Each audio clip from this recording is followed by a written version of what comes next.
Discord and leave the stage. Don't forget to share your screen to the Discord. Okay.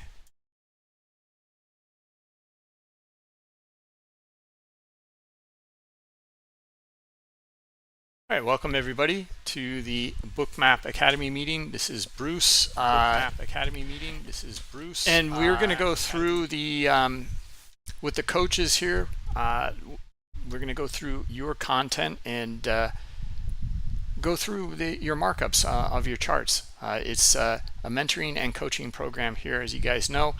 And it's not about, well, it's all about you getting up on the mic, explaining what you're looking at, and we try to give as best feedback as we can, and our insights on what might be good, what might be bad.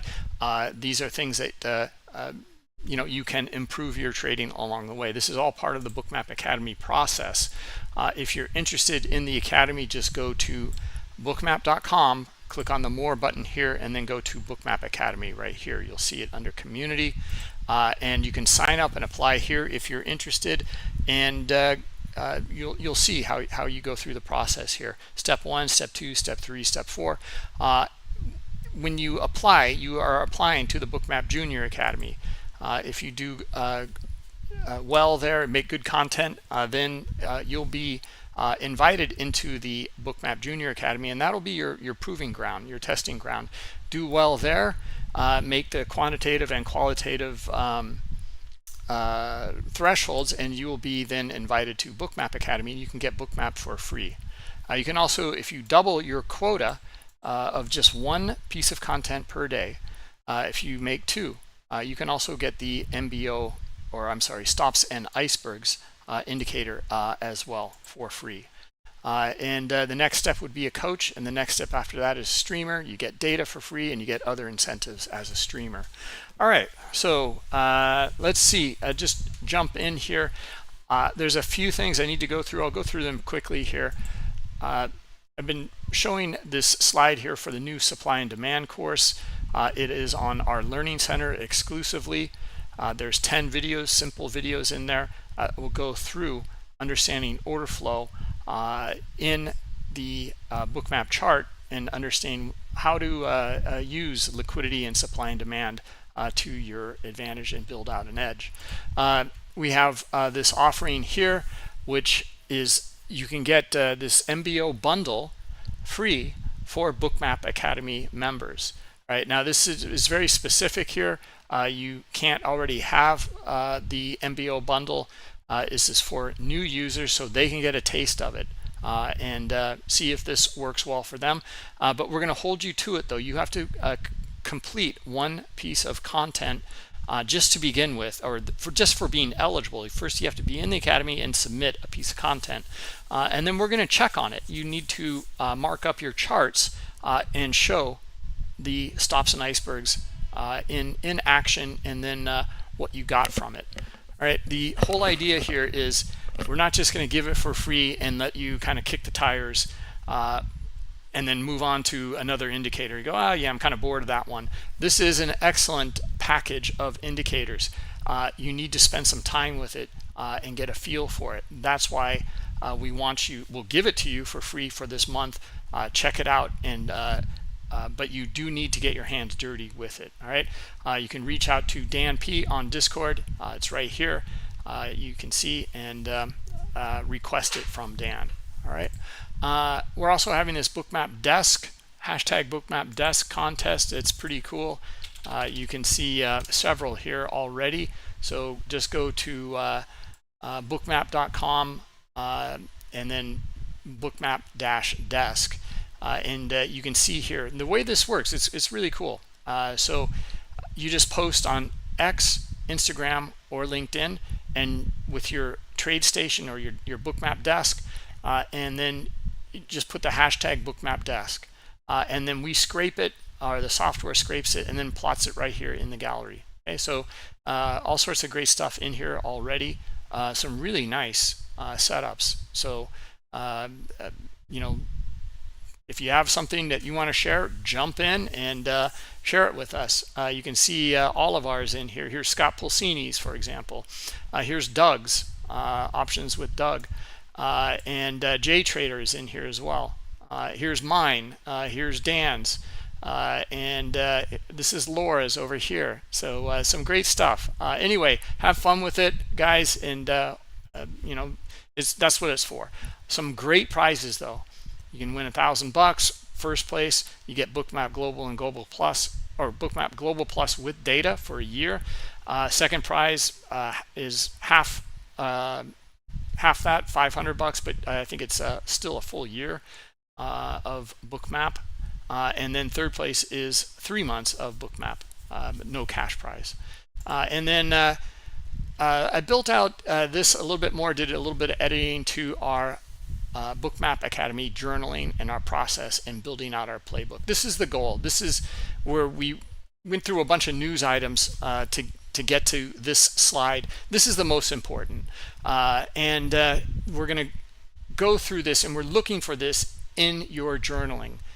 If you can go through this process and journal these setups in here, or what you're looking at, these steps, you are likely going to become a much better trader. All right, so number one, bigger picture, it's not within Bookmap, it's what's moving the market. Whatever you think it is, maybe it's a higher time frame technical level, maybe it's some sort of volume profile on the weekly, whatever. Or most of the time it is something geopolitical news, or you know, some sort of news event like tomorrow with non-farm. So then second thing is marking up and looking at your key high time frame levels and identifying them. This is where you are interested in trading. And then what are you going to do up at that level? What is the strategy or the scenario for the day? DNT Matter did a great job with all of these here last week, and he started to develop his strategies. This also deals with the time of day. So maybe you're not looking for a breakout in the afternoon. Maybe you're looking for a momentum trade in the cash open and going up to your key level because you have bullish news. There you go, right there. You have something extremely are much more high probability in your direction. Then it's time to select the proper setup. These are so key. And if you can select the proper setup within this framework here, it usually works out extremely well. And then it's just execution. You follow your checklist for your setup, and then you just execute. Look for your order flow events to give you that edge, and that's where Bookmap can really shine and be helpful for you. This is the criteria for Bookmap Academy members. One piece of content per day, marking up these things on the chart.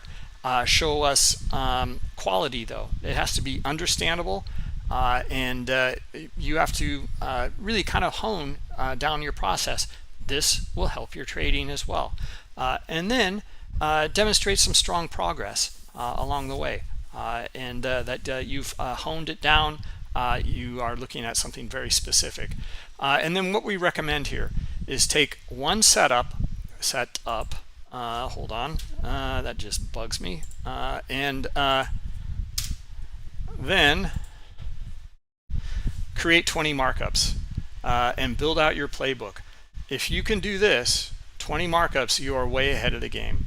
So you've gone through this process and you've taken one setup and gone through 20 examples. See if you have an edge. And that'll be a part of your playbook. You're building out your playbook. Then you'll continue to do that with that one setup, but maybe you'll look at another one. Maybe you go from a momentum trade in the morning to a mean reversion trade in the afternoon, or some sort of range bound trade in the afternoon, whatever it might be. And then you'll create also 20 markups of that, and you are well on your way. You're way ahead of like 90% of the traders out there, in my opinion. Anyway, enough on that. Let's jump in and get some of the content here and start to go through it. Let's see. Let's go with, we'll start, I think maybe with you, Stan, and I've got it right here, your Notion file. Okay. Yeah, great. All right. So yeah, we will start with Valefan. I don't know if yeah, I think he's here. so I don't know if he want to join us. Yeah, there he is. Hey, Stan. How are you? Hey, all good, thanks. What about you? Good, good. Perfect. Yeah, not a lot to say. I mean, you have your Confluence. You said some great notes.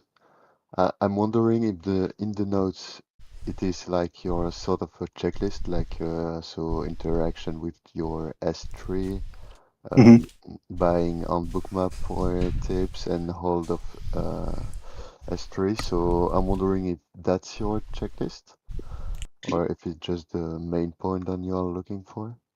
Yeah, it is into that area, especially like a higher range day like this was for Meta, looking for like a longer time frame continuation. But yeah, the checklist goes down and for the entry of hitting the cam, interacting with the cam, and then I need to see kind of that follow through with the buying on the tape and the buying on Bookmap. Yeah, perfect. And And so the only things then, yeah, just for me, obviously, but I find the entry a bit aggressive compared to maybe the cluster of buying that we have on the side. So I'm wondering if it's just like because you read the tape and so you saw things in Confluence too. is Um, that the initial entry you're talking about? yeah, exactly. Yeah. I mean, like the buying was hitting Bookmap. I saw that like kind of initial response. And then it was holding, so I went ahead and took an initial entry. But some news came out, and that's what happened with that sweep that went lower. So then I kind of came back, reevaluated, and went back through the whole checklist again, and probably took another pretty aggressive entry, like against what looked like it could have been like a pullback for a move lower. Yeah, exactly. Yeah, But it it's was. I saw a good reaction, especially off that first test, and kind of that big bounce there off of my first arrow over there to the left, kind of just to the left of that. yeah, I saw it. But I mean, yeah, clearly, just like the at the moment when you take the trade, yeah, it seems like there is no buying cluster, but as you said, it holds. So yeah, great. And I was wondering for the news, like, was it like something that you haven't checked before, or it was just It was a um, tweet. It was ah, just a yeah, tweet that came yeah, out. yeah, right, yeah, So I mean, the trade looked good. Like it was bouncing. It looked like it wanted to go. yeah, But that news came out right when I got in. I timed the news perfectly on the wrong side. So right when I got in, like it hit and then it bounced. I saw it recover. I saw the book start to build back up to the top side.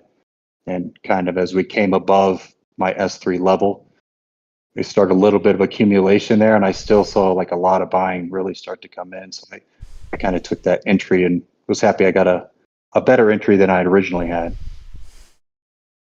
yeah, yeah, and it's looking. And yeah, and just for the exit, the reason behind it, if it just to fit with your error or It was a 4-to-1, just a oh, one in, one out, 4-to-1 trade.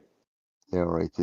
Yeah, just if it maybe fits with market structure or liquidity, or it was a tip reading that make you exit at that point, or just if it's fixed. It was just a hotkey that I use. So I just throw in like where I want my stop, puts my entry in, and then throws my stop and target. That's just kind of what I've been sticking to lately. So it's just been working a lot for me rather than scalping into the swing highs and then trying to get back in a little bit on the swing lows. It's just the in and outs have been working really well for me lately. So it wasn't a target to liquidity. It was just a target straight to a 4-to-1. Okay, yeah, makes yeah. Thanks for the explanation. Nothing more to add. I don't know, Bruce, if you want to add something. Uh, yeah. So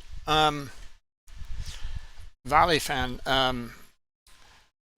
really great. I mean, like this is like what you had last time. It's really very similar setup, and this is your strength. Okay, you you took a small loss on it, but you know, you had your reasons. Actually, it's something to look into a little bit here about your reasons. Like last time, it was a stock, and I think it was, I forget what it was, AMD or something, and or Microsoft. I can't recall. But last time, there was a big liquidity level in the stock, 117, right? I remember that much. It hit it. It traded big volume dot, you know, and then it kind of like, I don't know, bounced a little bit, and then and this was your S3 level. It was your S3 level as well, and then you got the flush through. So this was great because you had high liquidity. It transacted, it flushed through, and it immediately came back up. And what you were looking for was your you know, your candlestick like this. Okay, and you're looking for that big wick and it to close back up, and that's when you went long. This is really similar in essence. I know that you got multiple candles here, but it would look something like that, I would imagine. And so it you know, it flushed through, and this one's different. You're going to see a stop run, I'm pretty sure. But there's still high liquidity down here, and like you said, it was news. It was a tweet. So it's a different thing, but it is very similar in its look. And then I think this is like you said. I think this is a good entry. I don't see the kind of shift in the change quite yet, but we do see this kind of volume and this kind of volume coming in. And then I really like what you said right here. Like this little cluster or this coming in, getting back up above where it dropped through here, and then looking for the move. So yeah, I mean, I really like it, and this is your strength. How many times have we seen this from you? You know. Well, I think one thing Thor always says too. It's kind of a good thing when people just look at a trade and they know it's like your trade. Yeah. Like, yeah. Oh, well, I know his trading. He would have taken his entry right here, and he would have. And so that just, you know, kind of reaffirms, like you see it over and over again because it is the same checklist and the same thing over and over again that I'm trying to trade. Yeah.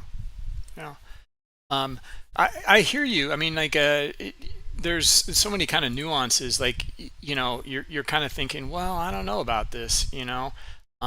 This is better here, you know, like you had said, but these are some nuances.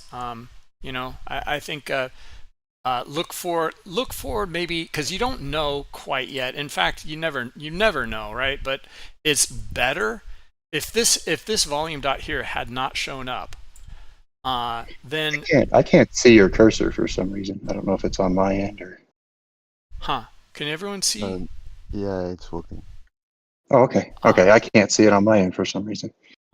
Okay. No worries. So anyway, well, it should be on YouTube, so you can check it out. But anyway, so you get this low volume pullback, like you said, and you were kind of worried about that. And then you get one more move down, and then this double top right here, but you don't see exhaustion, you don't see selling, you see buying, and that's where. I think, you know, you got something, and also, you know, I know we've been talking about the trend line break and accumulation trade, but it is kind of doing this too. It you know, strong move down to the downside. You've got you trade pivot points, so you're looking at your S3, and then you had all of this flush through into the news, and then you come back up and it breaks the structure, and then you start to get. So what I'm trying to say is you have the move down and you have the absorption, or I'm sorry, it's not absorption, but the accumulation passively. Then you have the accumulation aggressively. And that's a great one. Yeah, and I'll just point out one thing. I guess I should have pointed it out when I posted this. You see just in the middle of that box on the left side, above price action, how that book is fading in bullish. So Do you I'm see kind sorry. of how that's Which so you mean the box on the chart, not the the subchart? box on the bookmap chart On the on the top box above okay. entry? Okay. Yeah. You see how that book is fading in to a bullish book? That was something else I was waiting for and kind of Ah. looking for. So this right here at this I don't know 59.17 or something, right? Yeah, how that's fading in Yeah. to the top, and then once again when I took my other entry, how that started to fade in again.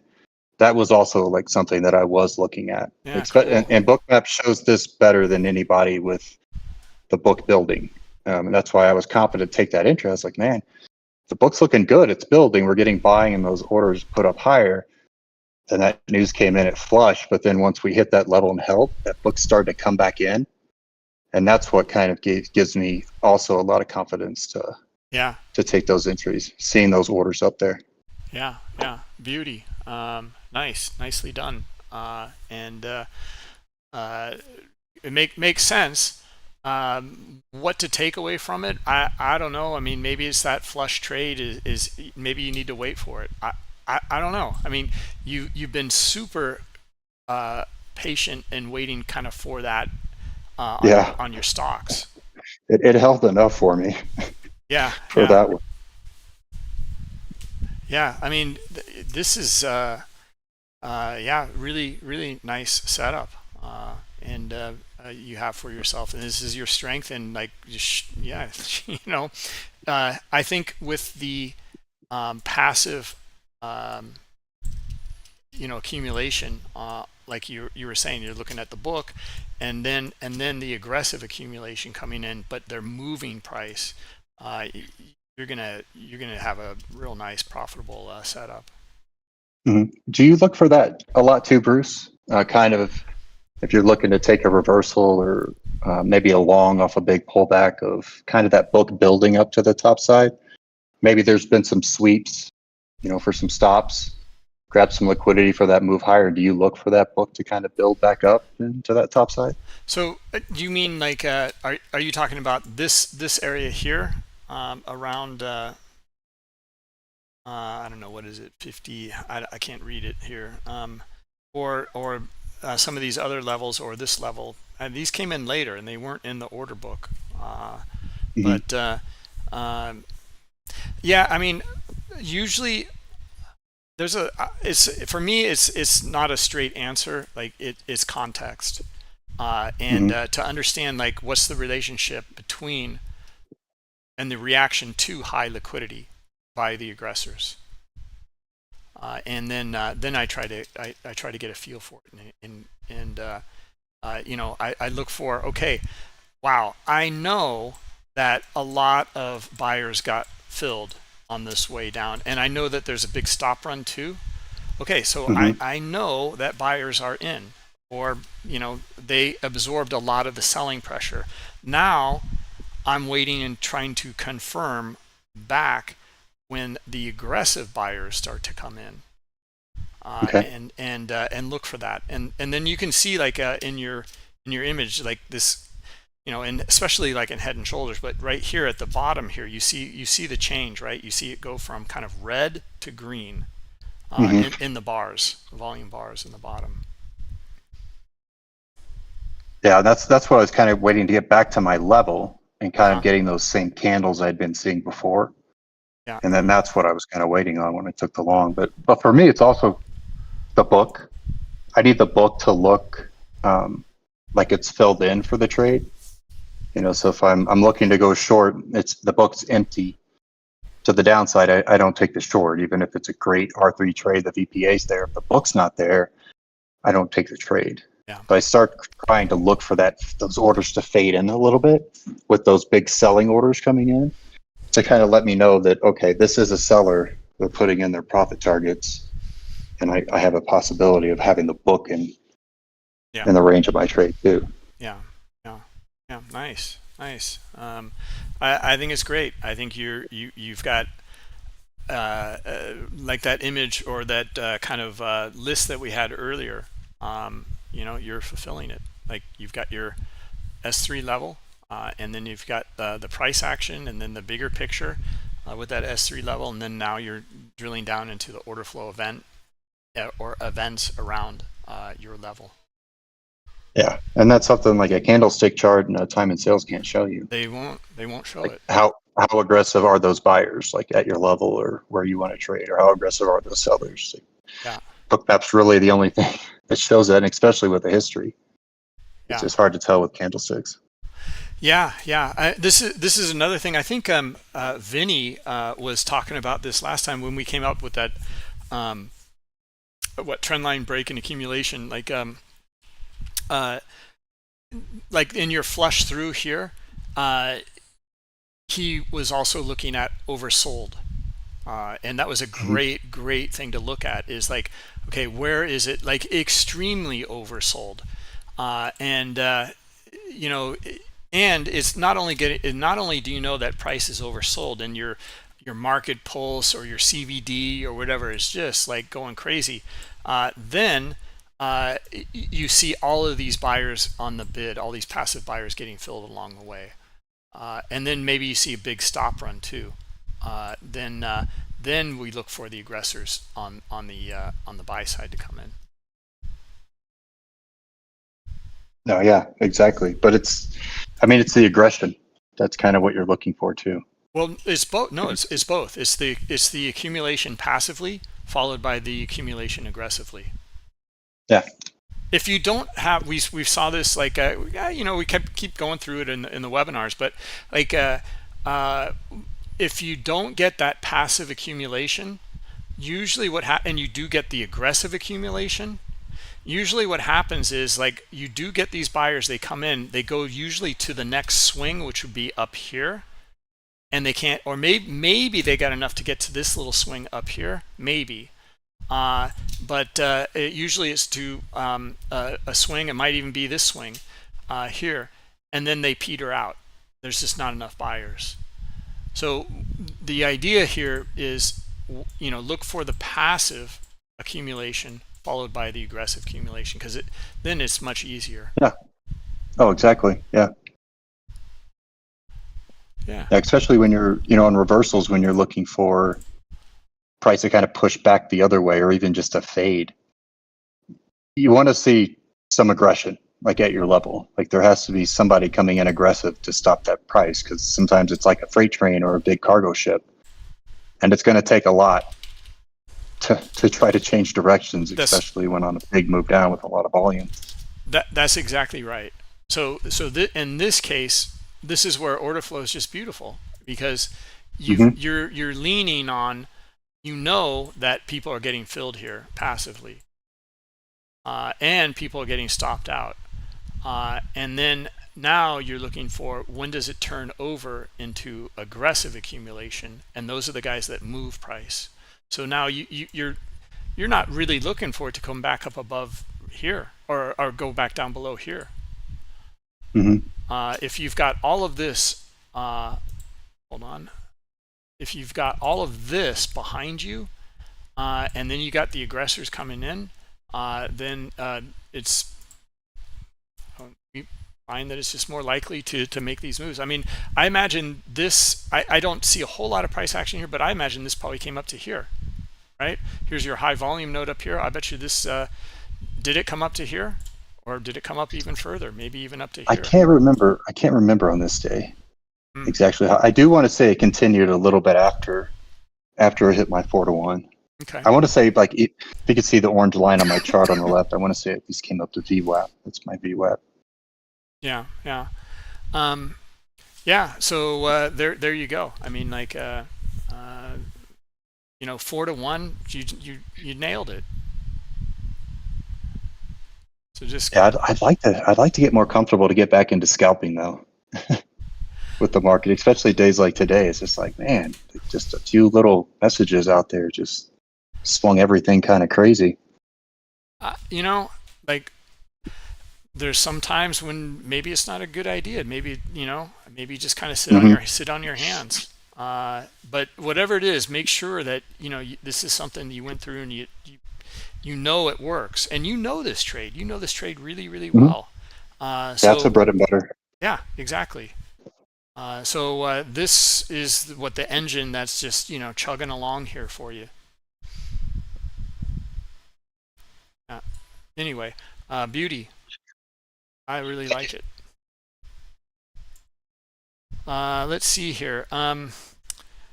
Oh, Mike M. Poor Mike. It was Mike in here. I don't know. I think he reached out to me, and I didn't get back to him.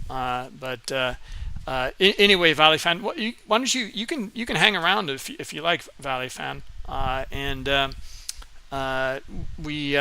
sure. Okay. So just looking at Mike's in here, and turn it over to Stan. Yeah.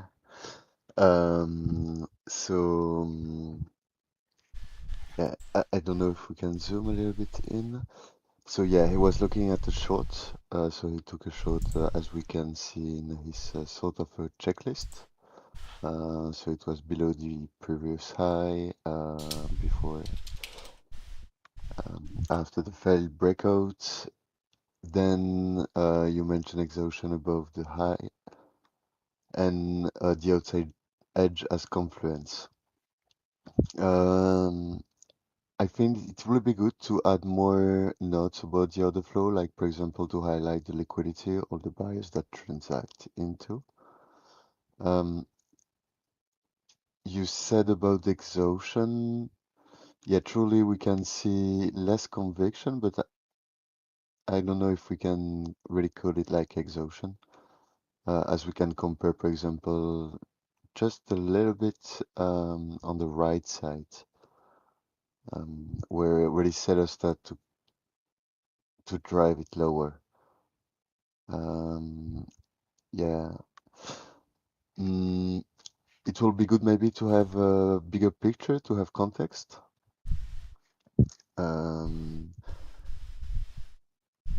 And obviously to have your trade with Bookmap, it will help us to give you maybe feedback about the money management, where you would have set your stop, I guess in this case above the previous side, but it will be good to have more explanation. Plus, what was the use about your subchart, for example, or you have a lot of things in your chart. So yeah, if you could give us a bit more explanation about it, but still, yeah, the entry looks great. I find it a bit aggressive, I will admit, but you get your first target at VPOC, and then he exits at the bottom. I find maybe it will be good to add your target in confluence with liquidity. But yeah, it works well. So yeah, great. And I set another images to maybe consider another entry when sellers start ready to drive it. Yeah, you can go on the other images, maybe just yeah, exactly. Maybe considering to enter at the when sellers came in with the dots and the relative volume in confluence. Highlight then buyers we're trying to go higher, transacting to liquidity. You can even see like iceberg. So yeah, maybe things to consider. I don't know, Bruce or Valefan, if you want to say something. Yeah, Oh, Valley Fan, why don't you jump in? No, I mean, this looks like that was a cam level, kind of some of the things I'd be looking for at that level. I mean, I like that initial rejection. Like, what is that, around a little after 10:30? Like, you get a big volume rejection down there, so that kind of puts you on the alert to look for something. To the left, that bubble, big green bubble left, right there. That kind of puts you on the alert, to look for something. If I was at a cam level for me, but I like how you're identifying the exhaustion there versus the absorption. With the volume being low, not offering higher, can't find any more buyers, and we kind of move down off of that. into that liquidity area. Yeah, so I like that. I like that off the top. I like that reaction. Right up, Bruce. Straight up. That green bubble in the block. Yeah, those two. Yeah. Yeah, how you get the absorption a little bit and then the exhaustion on that next green bubble. Yeah, that's a good signal. Yeah, I'm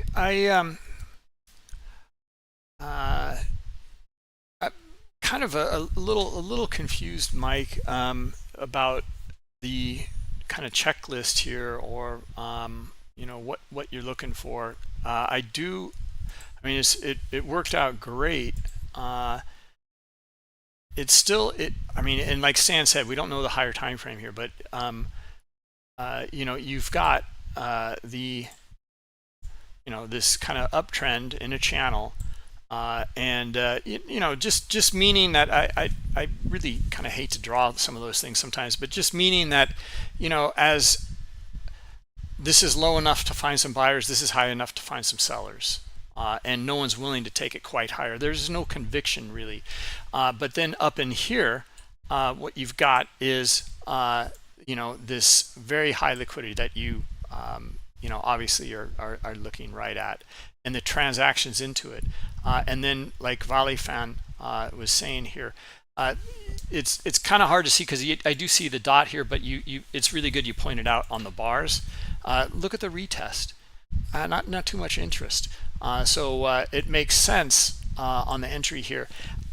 In my taste, it's a little aggressive. I don't know if I'd be looking for this, but I maybe if it's a key level that you're looking at, then maybe it makes really good sense. I would be looking at something else, but anyway, you nailed it. And I'm just going to give my raw feedback here. I mean, like I just still see more buyers in control. I don't see this. It has not turned around yet. Now we get these low volume pullbacks in here.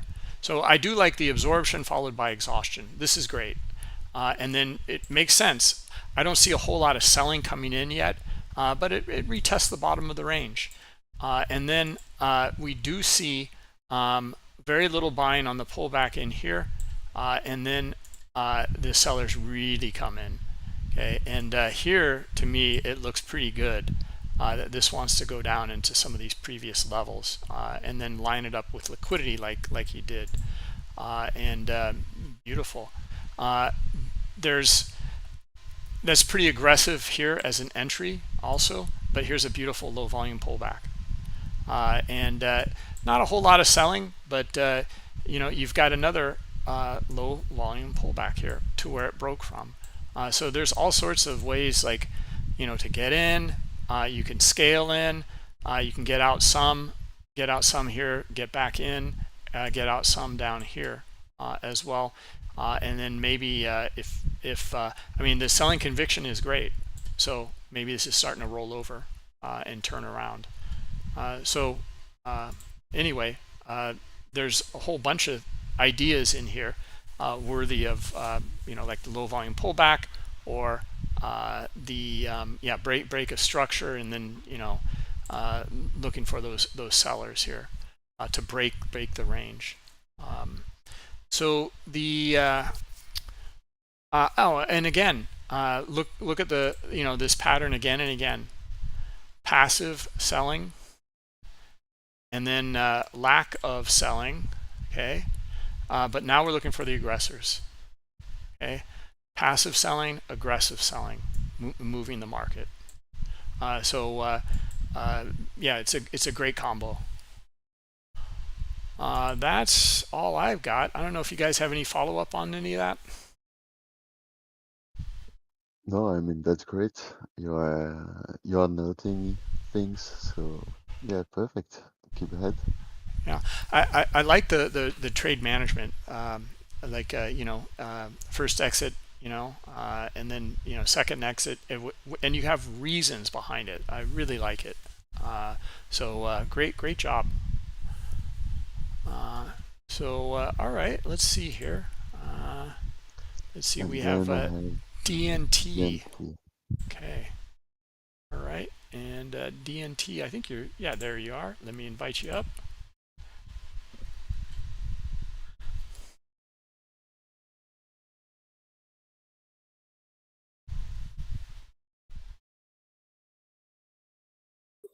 Okay, let's see. Can you hear that background noise? Yeah, Hopefully not. No, you're pretty good. It's Elmo. It's Elmo and Big Bird in the background. I'm watching the kiddo. Hey. I'm watching the kiddo over here, so you might hear Big Bird or Elmo in the back. Yeah, no worry.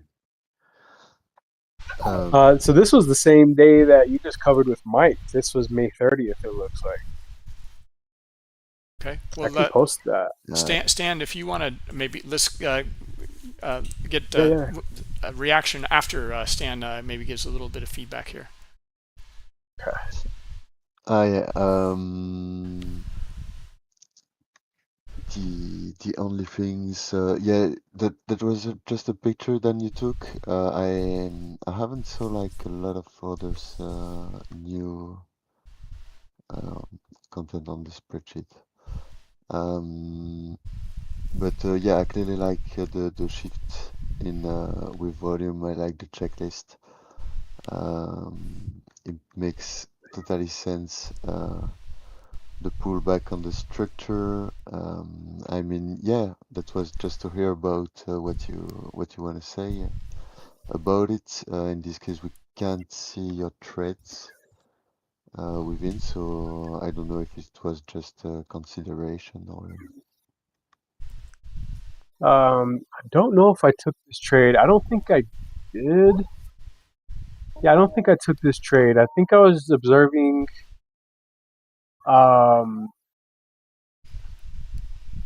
So Laura posted. She posted a video in the Academy room, and okay, so she posted a video in the Academy room. It was Scott Pulcini and J Trader. So J Trader was he was hosting a YouTube video and had Scott Pulcini in it, and he was talking about like when he looking for reversals, he looks to see. And now I don't follow him really that closely, and I don't know if we have somebody in here that does that can help me or correct me with it, but he looks for that one ATR extension and maybe a pullback to it.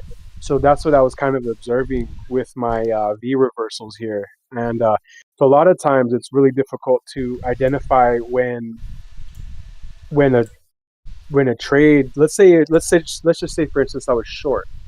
Well, how do I know that this trade is turning around? I actually there's a trader that I know that actually was short, and he didn't exit this trade. He let this thing basically come all the way back against him.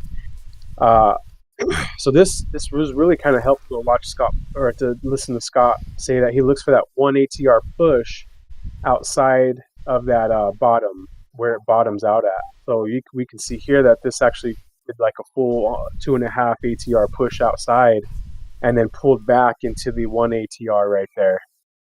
And it's also interesting to note too that the heavy supply liquidity kind of was demand. Then it came in back in right in between the V right there. Yep. And then it comes back again a little bit lighter after that. So it's kind of like a level to note where we see that liquidity being taken and added again. And then we also see that healthy buying as well, indicating that even that the healthy buying really is kind of a good what do you call it? Something that I look for when you're looking at reversals. Confluence. And then after we cleared that ATR and it goes up higher, we also see ICE activating again even higher, and that's also something that I've noticed as well. Like once the turn like reversal is kind of established and has been what is it called? matured a little bit more. A lot of times I see that ice activating kind of around the mid area, like where it did activate here, where we see that healthy buying, and it carries it up and it carries it even further. Yeah, perfect. Thanks for the explanation. Yeah, great. Yeah, pretty And neat. Pretty neat. yeah, not a lot to say more. I mean, yeah, just where would you exit in that case if you consider maybe taking the a long? You know, I don't. Bruce, do you know where Scott takes his long off this one ATR reversal? Does he take that immediate pullback, like where my arrow is at on the left side, the green arrow, where it goes up and then it pulls back into the ATR pocket right there, the one ATR? I don't recall. Go I ahead. mean, I know years ago, Scott would hit it at the ATR. It made the move. Now he's looking for it, and when above it, he's looking for it to continue. Yeah. Okay. And then if I were to have activated on this, I probably would have done it at the pullback, where it kind of comes back into the liquidity like later. This is like after. So after it goes up to ATR and then it pulls back slowly into that liquidity zone that we were just talking about, and it exhausts. The sellers aren't really interested anymore. That's probably where I would have. I mean, ideally, where I would have entered. So this is a nice confluence to add to my V reversal setup. It was looking for that one ATR push out, and then the stop I'd probably, the stop probably go under the structure. Although I would use fixed stop on this one, which I usually just set at what the common rotation is at this time. About 23 tick. Okay. What I have mine at right now, which would probably put me right where that liquidity is at, and that's always painful because it hopefully it wouldn't come down there. Yeah. I think Scott puts his outside of the one ATR on the downside though. So you see where I drew a second box rectangle on the very bottom. Yes, that box. That's one ATR outside of the low, and I think that's where Scott puts his stop. I think he puts it out on even below that, at the very low. Yeah. I haven't seen some of Scott's details for a while now, so I kind of forget. But yeah, he used to. Maybe someone else knows a little more details that have. Yeah, Steven just replied. Yeah, Steven just replied. He's got a wide stop, so I think that's accurate. I think he does put it outside one ATR from the low, so he'd be way outside of that liquidity. Yeah. Mm-hmm. Balefan, what? Why don't you jump in? I'm not familiar with the structure or with the ATR trade. So is it the average trading range? Is that the ATR for a certain time period? Yeah, he looks at the average true range on a 5 minute. The 5 minute average true range. On a 5 minute? Yeah. So it dropped about 3 ATR from a 5 minute, then bounced. Well, he draws the ATR. I like how the levels. I mean, I like how the levels kind of lined up a little bit. Then when you start to get that, you get the sweep through, big bounce down, and then price starts to kind of find itself again. But then once it finds that level, what's that blue box in the middle? I can't see what time that is. A little before 12:15, about 12:05 or so.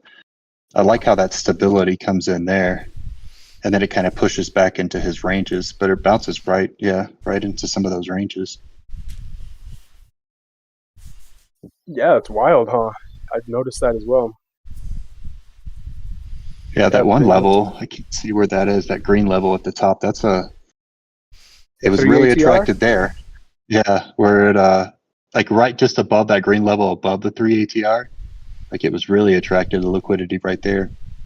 It looked like it had an order it really wanted to fill on both sides after that sweep. Yeah, that's neat. Yeah.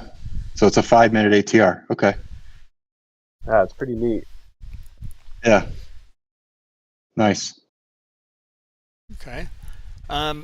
So I And like. the bottom, sorry to interrupt you. The bottom right has the intraday on it as well, by the way, so you can see that.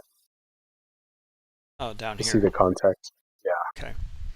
Yeah, I was just And I about to posted it ask. in the chat as well. It's cut off. Oh yeah, there we go. Oh yeah, so test that naked volume point of control. So it was a clean test of that high time level right there. And so if we covered the impetus, so the 1, 2, 3, and 4, the impetus on the top, what's moving the market? 3-day intermediate time frame balance prior to today. Open rejection reverse at the open. Intraday market falls out of balance. So the market falls out of balance to the downside, and it's hard to kind of just identify, like, is this the move that's going to keep going down and down and down or not? So it's easy to keep wanting to short this thing, even though we've had 3 days of balance, as you can see in that RTH TPO on the right side there. So, but it goes down, test that naked volume point of control, and so it's a clean test of that, and old stacked. So this level had a naked volume point of control, and it has a lot of old naked volume points of control that were stacked at the same level as well. So it's a pretty high confluence area. The time of day was 1300 Eastern. So looking for potential reversal, usually around 1300 Eastern. And then the order flow trigger, massive sweeps into demand liquidity and moves away 2.5 ATR. Heavy ICE activity pulling away as well for the V reversal. And initial balance failure, meaning that mean reversion effect. And so you can see that green line that goes across, that's dotted, goes across the whole screen horizontally. This one? Right, yeah, that's the initial balance right there. Okay. So if you didn't catch like the 1 ATR push, or if you didn't long it like near the ATR, this move from the initial balance is also a trade as well, where you long it at the initial balance to the mean, and then you have that health. What is? I'm just kind of curious. What about the this point of control here, or kind of lines up with the 3 days? The high volume there. Yeah. What level is that? Do you know? And where is it on the Bookmap chart? Let me take a look. Oh, where is it on the Bookmap chart? Yeah. Let me take a look there. Hold on.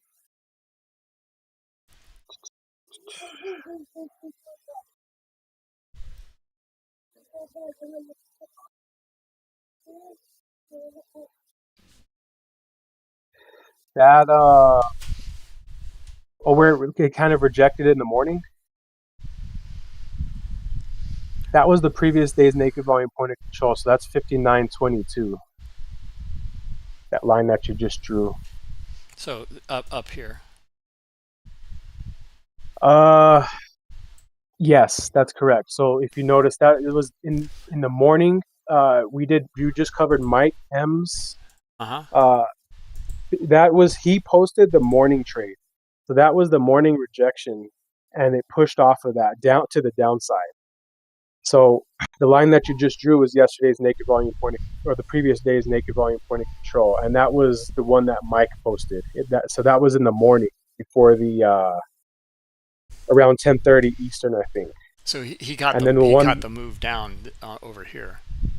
I think so. Yeah. He would have to hold though, because this is 12:30 at the move down. Yeah. So depending on how long you held that, yeah.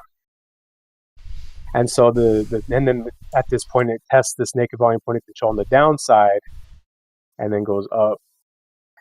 So that line that you drew is higher than where we're at right now. It's higher than up here? It might, yes, it would be the initial balance high, Wow. which Okay. is even higher than that. Wow. Yes. Okay. Yeah, so the market basically goes from here all the way up to where Mike M's short was, and even higher than that. So this actually was a neutral day where it took the IB low, and then later this was the reversal that took the IB high as well. So this was a neutral day here. If you look at the TPO, the initial balance is the white vertical line on the day. So this reversal here went all the way up and took the IB high. Wow. Yeah, I'm sorry, Valifan, did you have any other comments? Oh no, I'm just listening. Okay. So just something that I think we saw last week or maybe a couple weeks ago at DNT. This is awesome. You've totally embraced this, and it's totally working for you. That higher time frame, market impetus, key levels, and looking at these areas in here. You've got it down here as well, and you nailed it in here. I mean, like, now it's time to look for the checklist and the order flow events and the setups for entry, and then the management. I mean, this is an incredible move down, and an incredible move right back up. And you nailed it. I mean, you saw all of this in here, and all of this volume for 3 days in that little area there, and the move outside and the move right back up. Anyway, great job on the higher time frame, or this kind of 4-point plan that we have put together, in time of day as well, and the scenarios you did last time, etc. So now, what about with Bookmap and the order flow? You nailed it here with, you got your higher time frame, or heavy supply, heavy demand basically here, and then I see you were saying this little heavy supply totally eaten up, goes right through it like butter, right? In fact, you can even see, like, we're not making this stuff up. It just trade through it, comes back, it retests it, and boom, so there's buyers in here, and it retests. I mean, look how important these levels are. It retests right back to it, and like you said, there's more liquidity here, and now we can even start to look at, like, same ideas as the other slides. Oops, sorry. The other slides today. So at this point, or this level here, here's your kind of flush through potentially. Maybe look for your big stop run, and then now you start to look for your aggressors, and you do see them coming in here, and they move it higher. Very, very quiet in here, but retests into that high liquidity level, and you can see this is the important level, and you can see this kind of head and shoulders or bottoming pattern, rounding bottom, whatever, starting to happen here. And then, like you just said, or marked up here they are, right? And this is where, I don't know, some place, in here where you're looking for them to kind of take control and start to move the market, maybe peel some off, but you can also hold for a longer time frame. Since you're pretty good at the longer time frame stuff, I mean, that's a long, well, it's not a long time to hold, but looking at this chart, it looks like a long time to hold. But anyway, great setup here, and this whole area down here looks really good to me. Really strong ideas. Thank you. Yeah, I really like that. I like your entry. That's a stand entry right there. That's aggressive. You wait for the buyers to kick in, enter, you take some off at the ranges right there, and then you can hold it. I like that. I like that. Thank you for pointing that out. Yeah, I mean, this is a whole big, huge chop fest in here, but it's only like, I can't read this in here. I think it's only like 20 minutes though, right? Something like that. I don't know. But yeah, nonetheless though, like then the Yeah, buyers, that's like an hour. it's like an hour. Okay. Yeah. And then you notice again, okay, so they're coming back in here. Doesn't really lift the market, but you know, we get another retest. You do see, it's funny, like you do see more liquidity up here. It looks like to me like it's getting filled, and then where are the aggressors starting to come in again? And you nailed it here, right? Here they are. And look for, well, this is going to be kind of tricky because you got this high a day, you got high liquidity here. You don't know if it's going to blaze through that or not. Yeah, anyway, it did, and we didn't even get really much of it. There's a little pullback right here, it looks like. So you didn't really, it kind of hard, it just kind of took off. Anyway, great stuff. Continue on with this and integrate into your setup. Also, Rob, I would you know, mention the same thing. You were, you know, some months ago, several weeks ago, we're looking at your higher time frame. Rob Davis, looking at your higher time frame options levels. And Rob, you're great at order flow and looking at the setups and reading it extremely well. Just do it around your key levels, and you're going to nail it. And do it around like the market impetus. You know, like this here is a great scenario that it, wow, 3 days here. It came down here, way down to the bottom, right? Am I reading this right? Is this is what you're talking about right here, right? Yep. Okay. Yep. Okay. That's a great example. And then you know, it's going to be like a magnet to come back into this value area here. But there's a bunch of ifs, and all of the ifs are down at this level in here, and that's where the order flow comes in, and that's where your checklist will come in. Yeah, it's a great example. You're 100% right. And if you took the long and you had everything there, and you were trying to get the balance, and you took a stop, well, that's the price we pay, you know, for trading. You just don't know if it's going to keep going or not. But the likelihood that it's going to remain in balance, and you have all these order flow things, and you get the higher time frame check. Yeah, you're right. Yeah, I mean, we're just all we can do is try to align as much as we can in our favor. You know, like Valley Fan had done that, and then a tweet came out and knocked him out. So we never know. Anyway, the more that, you know, we can kind of align, the more that we're playing the right odds. So yeah, that's all I got for you, Valley Fan. Good stuff. Thank you. Yeah. All right, let's move on and see here. Oh,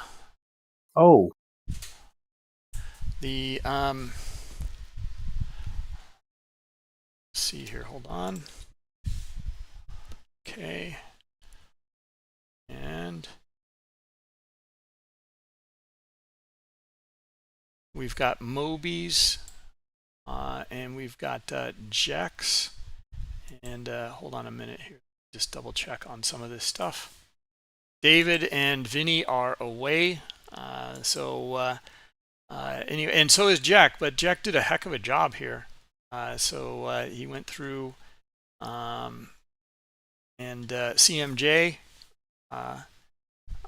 Dan Yu, and Laura. So let's see here, and who else do we have?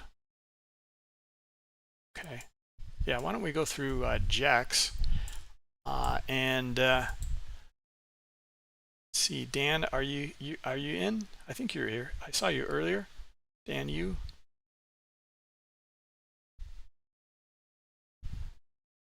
Oh, we got Fantasy in here. Okay, well, we can just jump over. If Dan's not in, like, Fantasy, welcome. Great to have you in.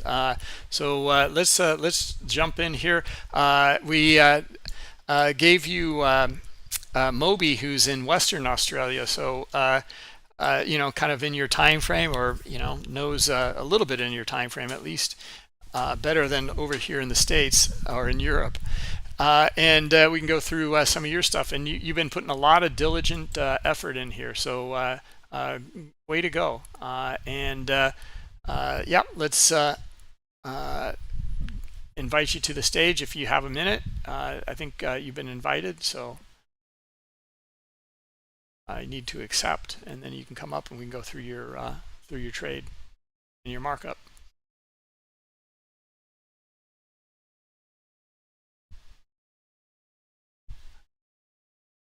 Okay, try it again. So if you accept it, you'll step up onto the stage.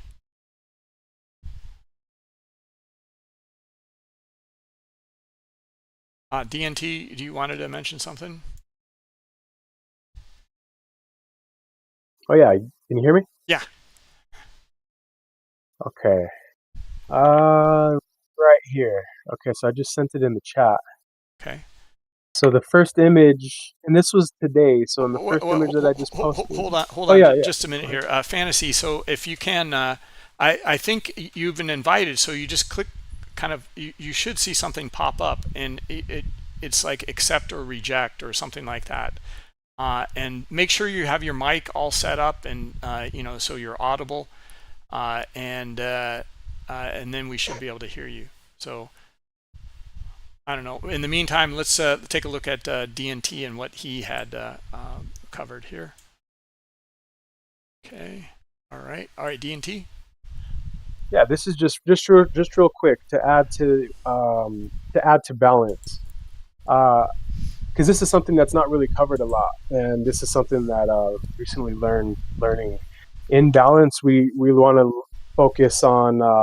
I just posted a couple things. One, you want to focus on unfair prices, previous unfair prices, and you can see that in the singles, which is those pink horizontal lines. This was today's auction, and then also buy and sell excesses, and then you can see the previous excesses from the ETH high there, and from yesterday's ETH, or today's ETH high as well.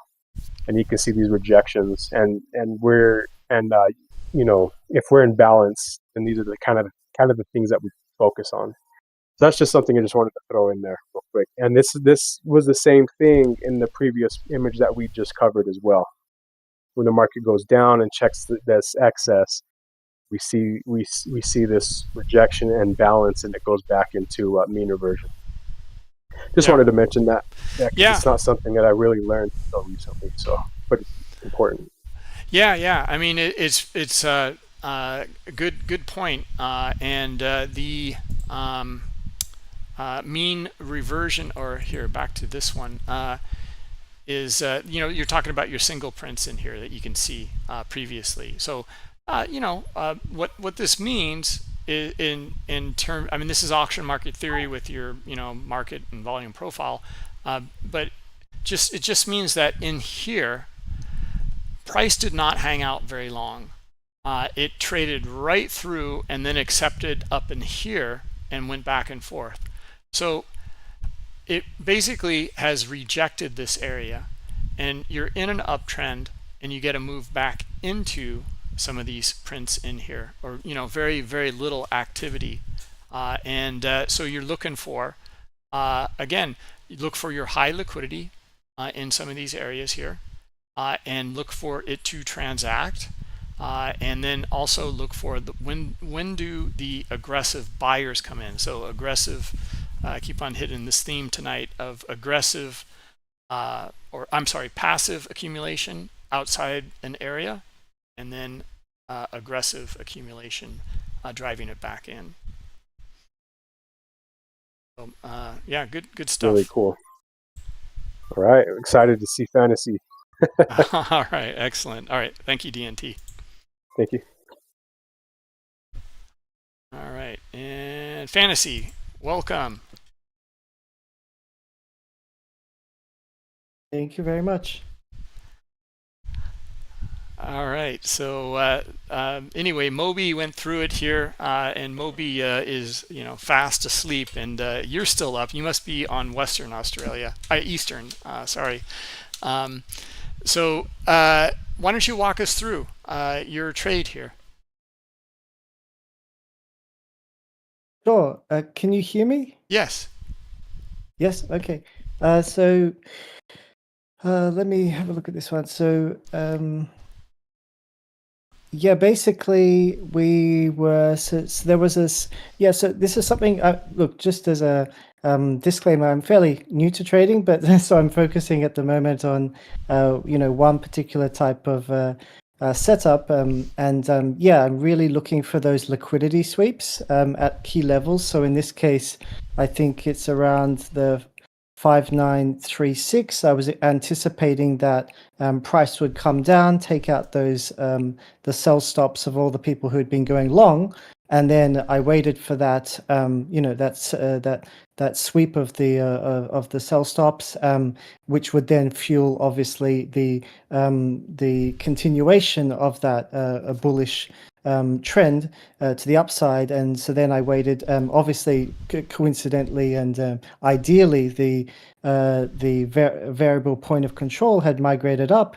I waited for that to breach that level above that. It was also above the VWAP. I think there was multiple confluences that then allowed me to then just buy on a little bit of bullish momentum on as it breached the variable point of control. And so yeah, that was my long entry. And then I think pretty sure that the first target was hit, which basically put me into risk neutral for the first one. So I do. This is something from the Trader Lab. Is I'll do 2 lots. One of them is a risk neutral one, the first target, and then the second one will be a runner. And so that was for the first long entry, and then I basically just doubled down, and I actually did have a failed second one. I was stopped out, but that was just a minimal loss, quite a tight stop loss, and then I re-entered once it continued up, and as the variable point of control migrated up again. And it was very similar the second entry, and it finally the final take profit target was up in a level that was a significant liquidity in the order book, which was an obvious target. I usually front run these things by 2 ticks, 2 or 3 ticks depending on how deep and thick that liquidity is. I was trying to keep in obviously contextually looking at the higher time frame levels. So the final target was yesterday's high, which was obviously a very critical level, a key level, something that was going to act as a magnet. And we smashed through that in the end. So it was a really nice trade. I felt, or 2 trades rather. That's a bit of a rundown.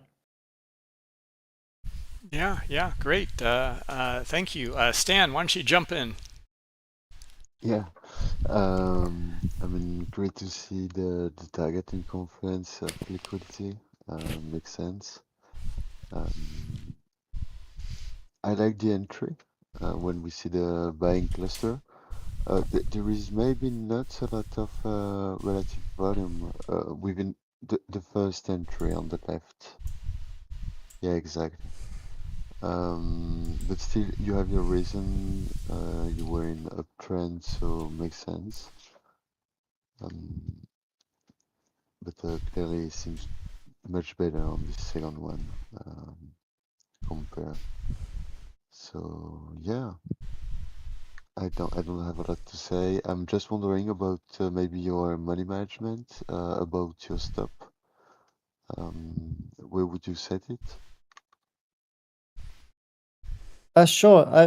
For the most part, at least at this stage, I'm just trialing different things. But at this stage, I've just got it set at a fixed width or length. So just 12. Yeah, 12 ticks. So three points, and that's just pretty standard, irrespective of what's happening or the volatility. I may end up playing with that and changing that and having more of a discretionary one. I'm kind of almost hesitant to make it discretionary because then, then there's the chance that I'm just going to start increasing it or moving it. So I like having it as a fixed thing at the moment. It seems to work.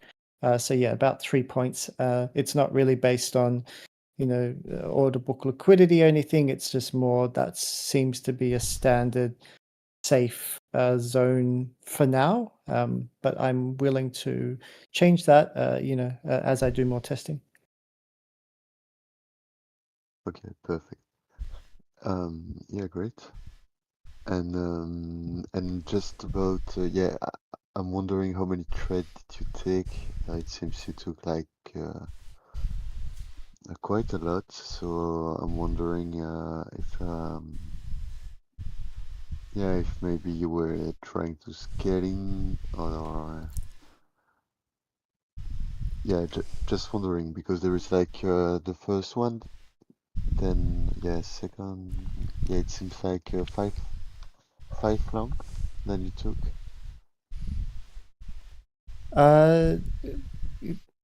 I think the first one is I may have done them. Yeah, okay. So I wasn't doing it with the with the multi-bracket at that stage. So I had to manually enter 2 initially for the long entry. So that was the 2 lot. Ideally these days now I just do it with a multi-bracket, so it should just look like with one triangle. But yeah, that was 1, 2, 3, 4, 5. Yeah, you're correct. So yeah, or maybe even 6, I think actually. 6, yeah. And so I do have a tendency to overtrade, but I think that's just because I'm new and a little bit impulsive. So I think that that's definitely one of my weaknesses and something I need to work on is not trading too much. For sure. Yeah. What date is this? That was the 3rd of June. I think it says down the bottom. Yeah, 3rd of June. Yeah, but great trade overall. Yeah, keep posting, really. You're doing great job. You're highlighting good key elements. So yeah. Thanks. Yeah. Balif, and anything you'd like to add? Well, this looks similar for the second entry I had on the one you showed for me earlier. That 59.38 level, there's definitely something going on there. I see that yellow line going across, and I see the buying above. I see the selling below, but I also like that on that volume delta on the bottom, that every time we push above that, it does seem like we're getting more aggressive buying volume. We push back down one more time to test, and then he takes that entry for the long right off there. But yeah, looking left, all the traders I work with, I always tell them, look left. I call it the rear view mirror. Always look at price action behind and see what happened at those levels, and are you seeing the same thing and what you want to see at that specific level. And this held. Once it broke back over, it held again. Yeah. So I like that first entry. Yeah, good stuff. So I totally agree. I mean, you can see this kind of under over in here. Here's a stop run here, right? And here you can see it here, 149, and then you've got a couple more. You got some really nice stuff here, and I like Fantasy what you had mentioned before as well. You're looking for levels down below and liquidity getting filled in some of these areas in here, and then you can start to look at some of the structure after the order flow in here, even before. So you got your stop run, you got another stop run, you got another stop run, and then the buyers pull it away and retrade back up to this level, and then you start to note, like, you know, there looks like some buyers starting to come in, or like you were saying, Valley Fan. So there's a lot kind of going on at that little level there, you know, you can even see how it retests it on the backside here, and then you've got even more, you know, buyers starting to come back in again. I'm just a little confused on all the orders in here, and yeah, it's fine, like you know, over trading, or I mean, you're new or you want to, you know, get your hands dirty, and that I think is good, you know. And then when you make mistakes, go back and fix them, and then try not to do that again, and just hone it down. I know that sounds derivative, but it works. I mean, just like, you know, like I'm a little confused, like, though, like, okay, so I see 2 buys here and I see another buy. So now you're long 3, and then you take 2 off here, you're long 1, right? And then I'm a little confused. This is the cash open here, and you start to see the buying come back in, or it's these 2 in here I'm a little confused on, to be honest. And also, like, why buying up here again, and then, you know, taking a loss? You're over, I mean, you're still in profit probably a little bit, but you know, and here's the other one too. So you might be at break even at that point, and then here's your profit though, this one, and you nailed it. So I don't know, just I think going through some of the reasoning on, you know, some of the buying, and also some of the exiting and the selling, might help clarify things for you. Yeah, definitely. I mean, I fully acknowledge, in hindsight, when you look at it, the second, the third and the fourth trade were just erroneous. And essentially it was based on greed. It was like euphoria of, oh, we're going in that direction, so then let's just add to it. And I think, and I'm confident that with experience and time and maturity, that will drop off, and I will just be content sitting with that original good trade, because that one will, you know, I don't need to give back some of those profits to the market. In terms of the second long entry, yeah, look, it probably also was not the wisest one, especially given we were about to go into the cash open. It was more of a risk. I did still feel, I almost strategically used the cash open though, feeling like everything was very much geared towards the upside, and so I was actually strategically using that as that impulsive move, which, you know, in this case I guess it did work out in my favor. That being said, I can fully appreciate that it is a risk, because hey, it could have just gone down the other direction, which I did feel like was less of a potential possibility. Yeah. I know what you mean by that. You get kind of a feel of the market before the open, and I kind of like that. I feel I have a bit of an edge in that sometimes, but the volatility is just so great. Everything changes. I mean, look at this volume compared to this volume, and we just don't know. The move, it could have tapped up here, sold all the way back down, and tapped down into here, and then came all the way back up. It kind of did some of that here. You see the move up, the move right back down, and then chop in here, move back up, move right back down, move right back up. So pretty volatile in that area. Well, I don't know. It's like what, from 40 on up to 55. That, you know, I guess 15 points. It's as a range isn't too volatile, but nonetheless, like I just don't see much of an edge in here. But I like what you were talking about, especially down in this area, and then like Valley Fan had mentioned, like looking for those buyers starting to come back in. Yeah, and great targeting too. So you're using that liquidity and heat map there to your advantage. Yep, that's what the best thing about, well, one of the best things about Bookmap. Yeah. Yep. I see you're also using the sweeps, and that's good. I think you have. I mean, I know you have stops and icebergs on here too. So that's great. I mean, might be a little duplicit, but to use both. But I mean, I think the stops are more powerful than the sweeps. But whatever floats your boat, really.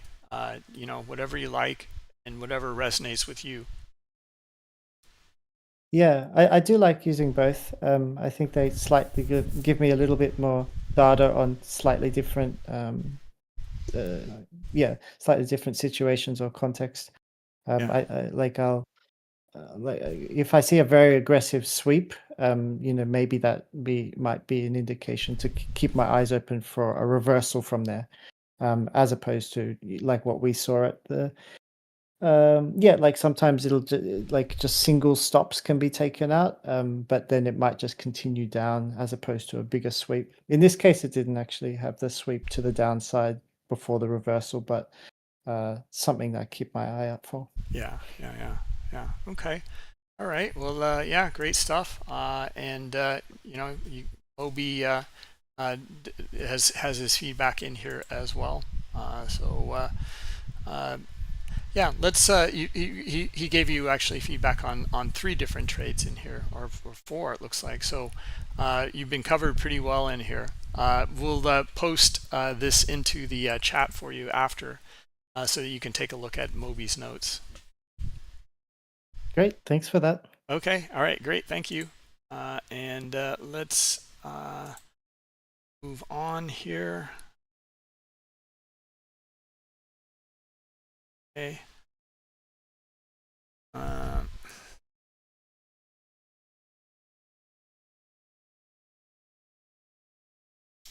Okay.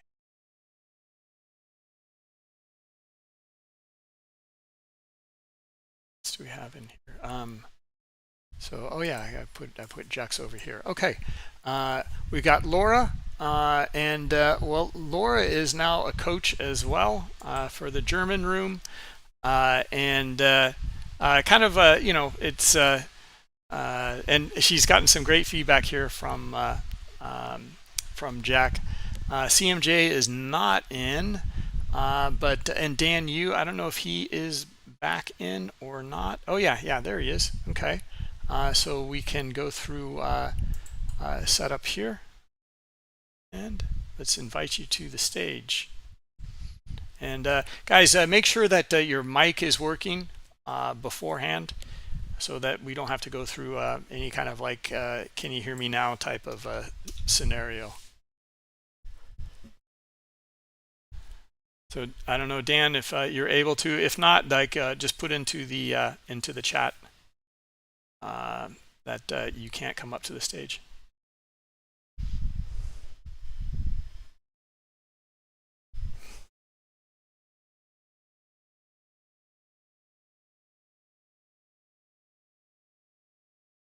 Okay, well, let's see here. I think it's kind of hard to image to read. It's kind of low res, but I think there's enough here to chew on.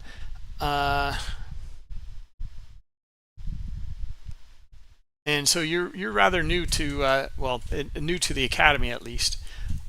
So welcome, and yeah, just I see you kind of in the initial stages here. It's this is typical, like what we see and kind of like to see for Academy members when they first come in is to start marking stuff up. And great job there with this, because here you're already like noticing, look, large sell orders totally absorbed. This is absorption. This is the definition of absorption. See all the selling here, big red dot or purple dot into that high liquidity, and can't trade through it. In fact, they're still in the order book. There's still more orders here. So that's a beautiful thing. Look at the reaction after it and the move higher. Now, it doesn't mean that there's, it's going to go a million miles in the other direction here. Maybe it just kind of peters out. Maybe we don't find aggressors in here. It kind of starts to exhaust out. Maybe some of them get trapped. Whatever the case may be, we get a retest in here. And we actually trade into it, and now there is more selling pressure.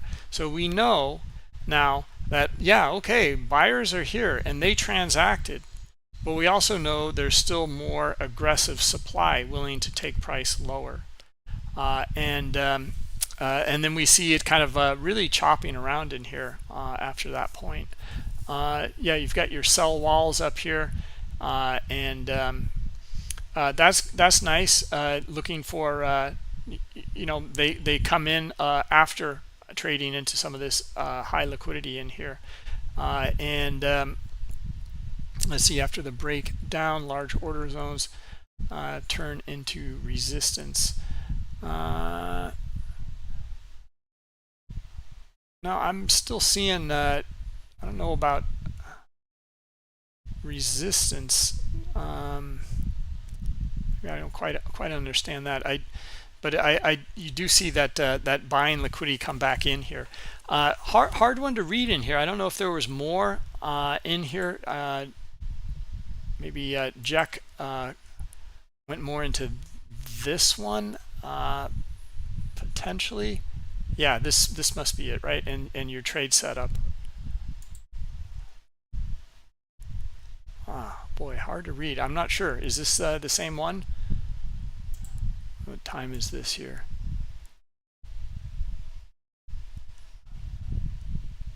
Okay, 17:14. No, this is a different trade completely. Okay. Anyway, nice markups, and just start to see the play and understanding of the context in here is really good. Put in and put out. A lot of these files are available. They're web versions of your Notion file, so you can check out. We'll put it into the chat for you. Okay.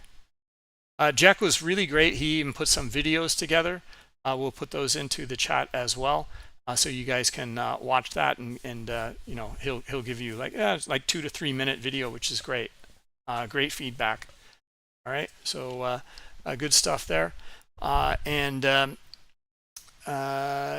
think I don't know. I don't have too much more to say about this one. I don't know, Stan, what if you have anything you want to mention? No, not a lot. I think you point all the main thing. I had to say what he was looking for. But still great to see that you are highlighting key elements that you can see from Bookmap. I don't know if it's because it's very zoomed, or maybe a smart clustering for the bubble might be helpful. And yeah, great stat. Yeah. I don't know, Vale, fan, if there's something in here that you see that kind of ticked you off, or tripped your memory or something.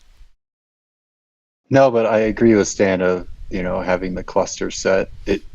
It's weird looking at it like that. It's almost like it's coming at you at an angle is how I see that, but putting that into the clustering setting will smooth out some of that buying and selling, so you can see it a lot better. But I mean, yeah, identifying the liquidity on there, and I don't know if I would identify it as a wall rather than just the passive liquidity there. You don't want to think of it as something that you're going to move away from or that's going to be a problem.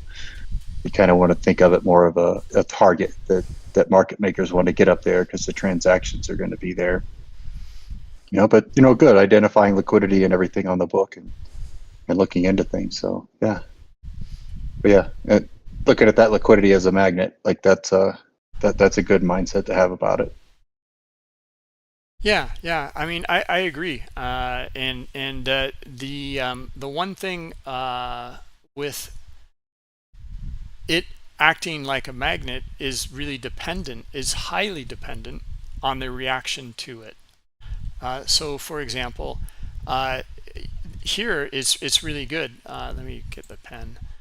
Here it's pretty good because like here, high liquidity, right? It fully transacts and fully absorbed all of that. That means all of these, there's way more passive buyers here than there are sellers at this area. And then now we're looking for, when do the aggressors come in? And you do see them here, right? Funny enough, all we do is come up, kind of back up above the little swing right here.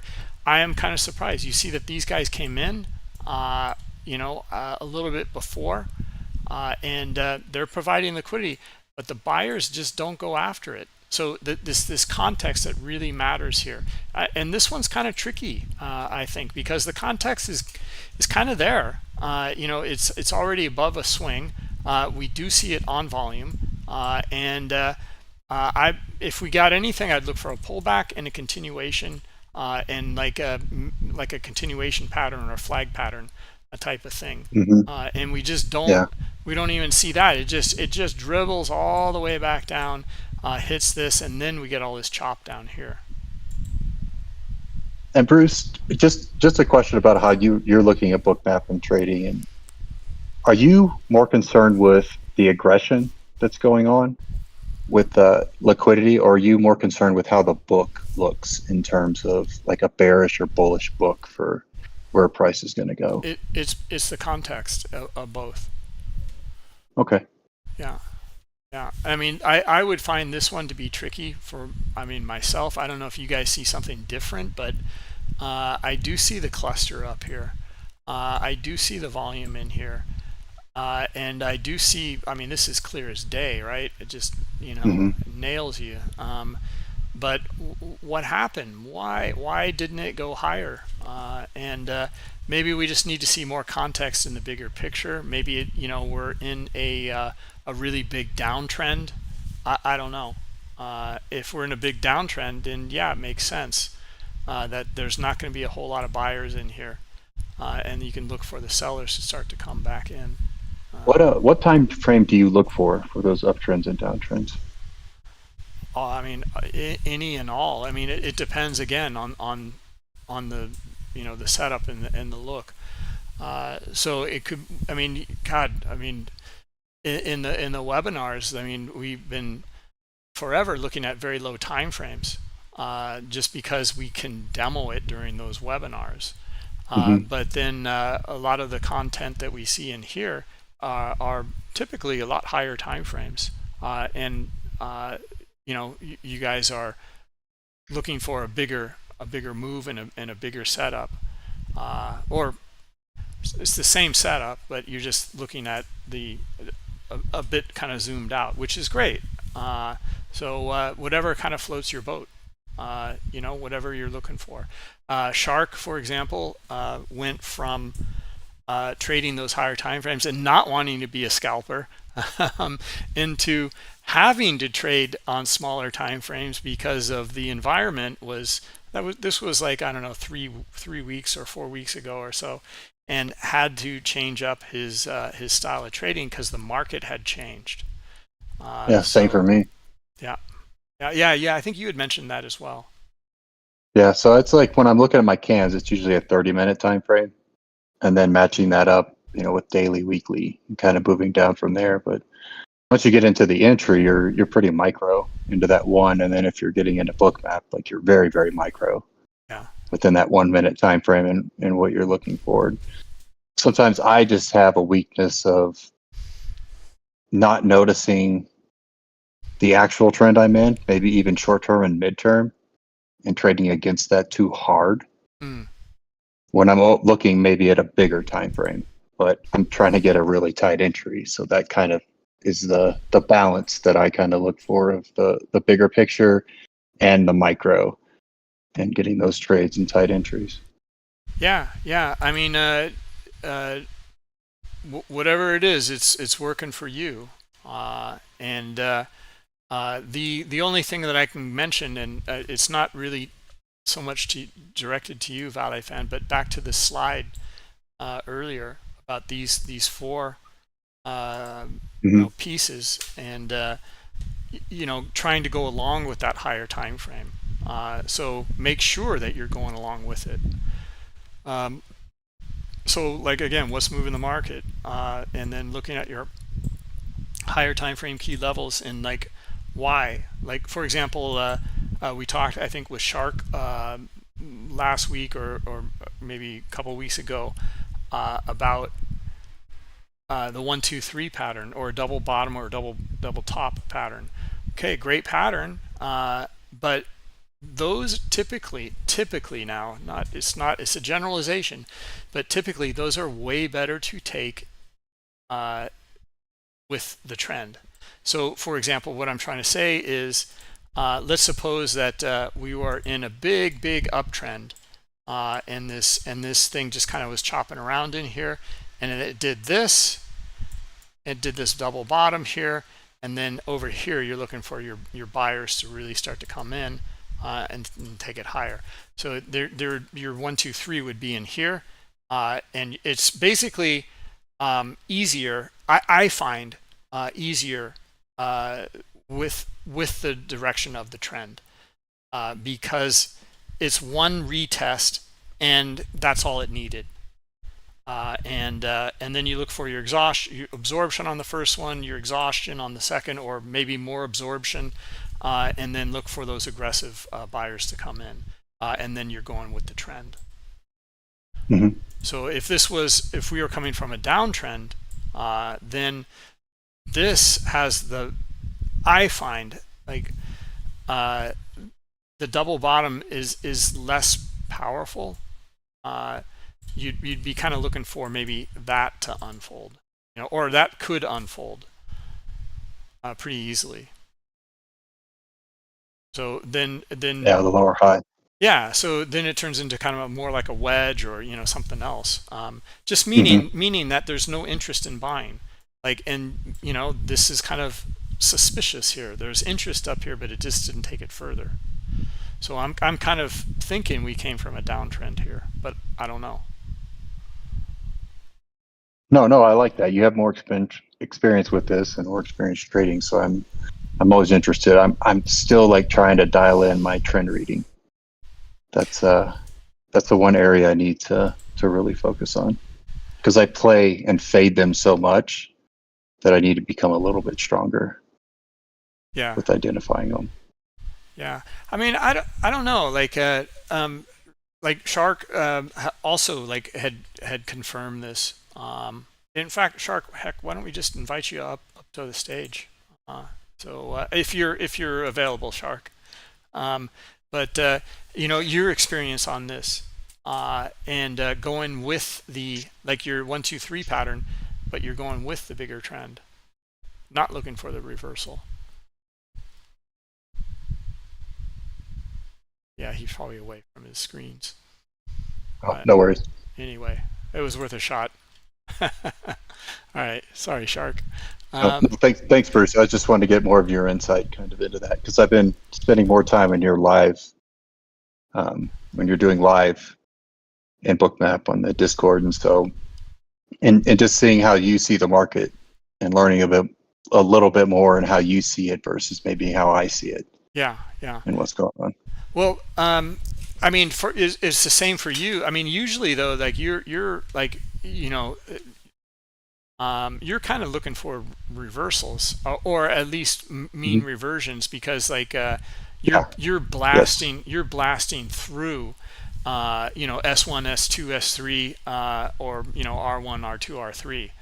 And so it's moving, and it's moving to the downside. Now you're looking for when the buyers might start to come in, or sellers. Yeah, and it's specifically an algorithm like around that cam, and kind of searching for like even an algorithm to come in and like kind of present itself like with a hard pushback. Yeah. Reads as a hard pushback and some sort of reaction that level is actually active as a level. Yeah, exactly. You're looking for that confirmation. That's where I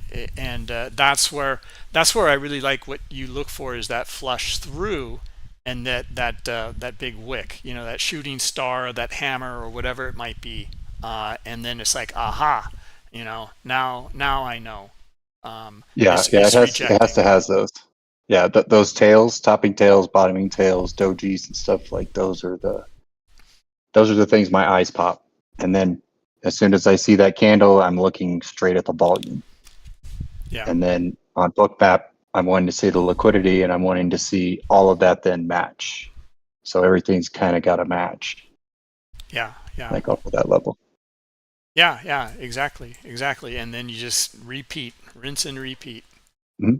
Yep, pretty much. Yeah. But that's I guess when it's boring, it's easy and it does well. So like you said, if you can look at somebody's trade and be like, okay, well, this is pretty much the same trade I see them take all the time.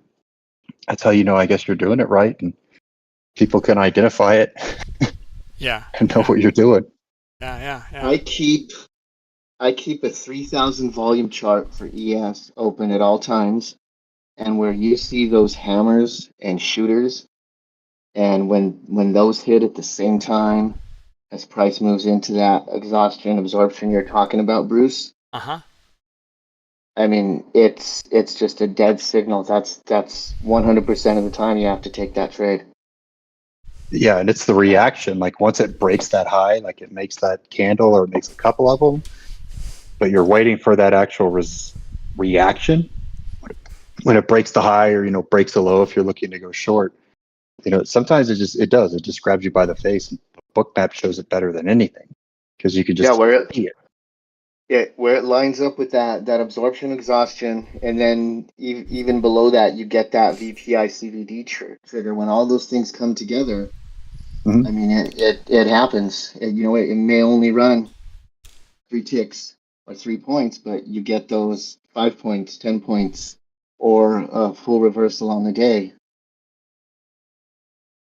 Yeah, and then you're going back to Bookmap and looking at how high the volume was, or how aggressive buyers or sellers were at those new highs and lows. And that's why it's part of my signal. And part of my signal you saw in the trade you showed earlier, I didn't take some of those early ones because I really didn't see that pop that I wanted, like some sort of aggression, for going long, somebody really hitting the bid hard, like slamming the bid, just slamming it. So where I'm like, okay, now I need to pay attention. This looks aggressive. Bruce, since you pointed out the passive accumulation, aggressive accumulation thing a few times, now it catches my eye overlapping with, like my supply and demand 1, 2, 3, or an absorption reversal. I'm starting to see that everywhere on the heat map. Yeah. Hey, Bruce, can I ask for a favor? Sure. Can I use those terms for my Bookmap class with Bear Bull traders? Because I like those terms that used. I actually like when you started to say it and talk about. Okay, I could picture it. That those terms were really good and make a lot of sense for what you were describing. Yeah, sure. I mean, look, it's all the same stuff. It's not proprietary or anything. Like it's just kind of putting it together. One thing though, Valley fan, I mean, we try so hard for ever since the beginning here, is trying to use the correct terminology, and that that's the, as far as I know, and from my experience and from others, that would be the correct way to categorize it and to discuss it. But yeah, boy, I tried hard in that. Here, let me show you. In this one here, in all of them really, because like if we go to the Learning Center and the supply and demand courses in here, like very, kept on overdoing it with like, this is supply, this is demand, this is passive, this is aggressive, this is, etc. So that people will use those terms too, and it will trickle down. So we really try to use the right terminology. That's why I just like, when there's others out there, like ICT starts using like liquidity grabs and some of these things, and I'm just like, God, it's misleading. It's not correct. You should have a page maybe to put for everybody for like Bookmap or your definition of this, like, because I 100% agree with you. If you go searching it and looking for different things, you're going to get a lot of different definitions of stuff. So I wonder if even just having a reference for this is our definition of what's going on. Yeah, we put it together here. You can find it from if you go okay. from the Learning Center here, you go to knowledge, and then you go to glossary, and then that'll pop it open. Sweet. Yeah, there's a bunch of terms. I mean, God, we should add another. We should double it basically. But nonetheless, it's a good start. Pretty good start. We've got a lot of stuff in there. Oh, I've already come up with probably a dozen of my own too that I teach in yeah my webinars and classes. So excellent. Guys, we're Dan. Welcome to the stage. We just went through your trade or at least this markup here. So I'm sorry. We're gonna have to get to you next time. Not a problem. But welcome and good stuff. You've been putting a lot of effort in. It's great to see, and that's what this academy is all about: is to be around like-minded traders. You have the passion for it. You're marking these things up. You're putting in your due diligence here. We're happy to give some feedback, create this community, and it's all for something. It's not all for naught. Like that's, and you're going to learn from us from the coaches here, but you're going to learn way more from the community and the back and forth that you're going to get from a lot of traders in here. Yeah, thank you. Very much appreciated. And I already get a lot out of it, being, contributing and then seeing what everybody else is contributing to the Academy as well. So thanks for having me, and definitely looking forward to getting back in with you the next time. Okay, excellent. Thank you, Dan. Guys, I think that's it. We're kind of running out of time here. So I don't know if Valley Fan, Stan, Shark, you guys have anything you want to kind of conclude on? No, another great session. So I hope everybody got a lot out of it. It's great. Yeah, thanks everyone. Yeah, gratitude everybody. Good work. All right, guys. Take care, everyone. We'll see you next time. Bye-bye.